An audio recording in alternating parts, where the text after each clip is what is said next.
ఒక చిన్న గ్రామం. ఆ గ్రామం పేరు రామాపురం.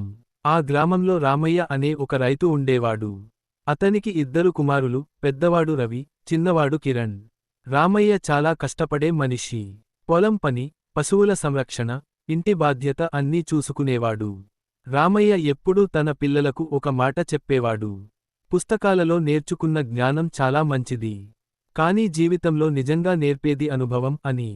కానీ రవి ఆ మాటలను పెద్దగా పట్టించుకునేవాడు కాదు. అతను నగరానికి వెళ్లి పెద్ద ఉద్యోగం చేయాలని కలలు కనేవాడు. గ్రామ జీవితం అంటే అతనికి ఆసక్తి ఉండేది కాదు. ఒకరోజు రవి తన తండ్రితో అన్నాడు, నాన్న, నేను ఈ గ్రామంలో ఉండలేను. నగరానికి వెళ్లి ఉద్యోగం చేస్తాను. రామయ్య చిరునవ్వు నవ్వి అన్నాడు, సరే బిడ్డా, వెళ్ళి చూడు. జీవితం నీకు ఎన్నో విషయాలు నేర్పుతుంది. కొన్ని రోజుల తర్వాత రవి నగరానికి వెళ్ళిపోయాడు. మొదట్లో అతనికి చాలా ఆనందంగా అనిపించింది. పెద్ద భవనాలు, రద్దీ రోడ్లు, వెలుగులు అన్నీ కొత్తగా కనిపించాయి. కానీ కొద్ది రోజుల్లోనే అతనికి సమస్యలు మొదలయ్యాయి.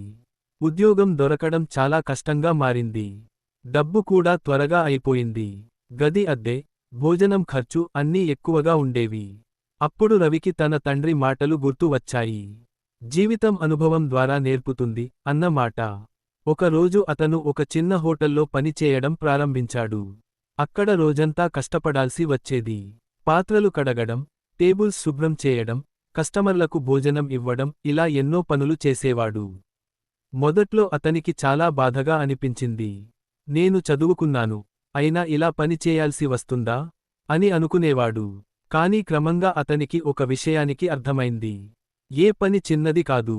కష్టపడితేనే జీవితం ముందుకు సాగుతుంది. ఒకరోజు హోటల్ యజమాని రవిని పిలిచాడు. నీ పని చాలా బాగా చేస్తావు. నువ్వు నిజాయితీగా ఉన్నావు అని చెప్పాడు. ఆ మాటలు రవికి చాలా ఆనందాన్ని ఇచ్చాయి. అతను మరింత కష్టపడి పని చేయడం ప్రారంభించాడు.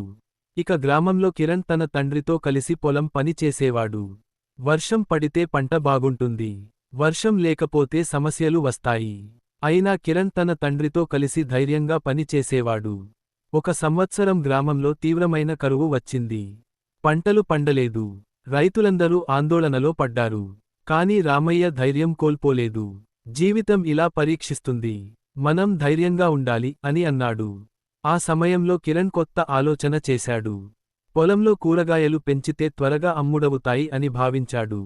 రామయ్య కూడా ఆ ఆలోచనకు ఒప్పుకున్నాడు. కొన్ని నెలల్లోనే వారి కూరగాయల పంట మంచి లాభం ఇచ్చింది. గ్రామంలో అందరూ ఆశ్చర్యపోయారు. అప్పటికి నగరంలో రవి కూడా చాలా అనుభవాలు సంపాదించాడు. కష్టపడటం, సహనం, వినయం ఇవన్నీ అతను నేర్చుకున్నాడు. ఒకరోజు అతను తన గ్రామానికి తిరిగి రావాలని నిర్ణయించుకున్నాడు. గ్రామానికి వచ్చినప్పుడు అతను తన తండ్రిని చూసి చాలా ఆనందపడ్డాడు. నాన్న, మీరు చెప్పింది నిజం. జీవితం నాకు చాలా విషయాలు నేర్పింది అని అన్నాడు. రామయ్య చిరునవ్వు నవ్వి అన్నాడు, అది మంచిదే బిడ్డా. అనుభవం మనిషిని తెలివైనవాడిగా మారుస్తుంది. అప్పుడు రవి కూడా పొలం పనిలో తన తండ్రి, తమ్ముడికి సహాయం చేయడం ప్రారంభించాడు. నగరంలో నేర్చుకున్న విషయాలు ఉపయోగించి పంటలను మార్కెట్లో అమ్మడం ప్రారంభించాడు. కొద్ది కాలంలో వారి వ్యవసాయం ఇంకా అభివృద్ధి చెందింది. గ్రామంలో ఇతర రైతులు కూడా వారి దగ్గర నుండి కొత్త పద్ధతులు నేర్చుకున్నారు. ఒకరోజు గ్రామంలో పెద్ద సమావేశం జరిగింది. గ్రామ పెద్దలు రామయ్య కుటుంబాన్ని ప్రశంసించారు. అప్పుడు రవి గ్రామ ప్రజల ముందు ఇలా అన్నాడు, నేను ఒకప్పుడు గ్రామాన్ని చిన్నచూపు చూశాను. కాని ఇప్పుడు నాకు తెలుసైంది. ఈ నేల మనకు జీవితం ఇస్తుంది. నేను నేర్చుకున్న పెద్ద పాఠం అనుభవం కంటే గొప్ప గురువు లేదు.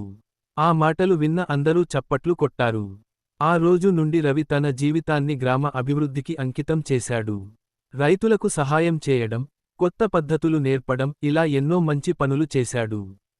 చివరగా రామయ్య తన పిల్లలకు చెప్పాడు, జీవితంలో కష్టాలు వస్తాయి. కానీ వాటి నుండి నేర్చుకుంటే మనం గొప్పవాళ్లం అవుతాం. అనుభవం మనకు దారి చూపించే గురువు. నీతి: అనుభవం మనిషికి జీవితంలో గొప్ప పాఠాలు నేర్పుతుంది. కష్టాలు వచ్చినప్పుడు నిరాశపడకుండా వాటి నుండి నేర్చుకోవాలి.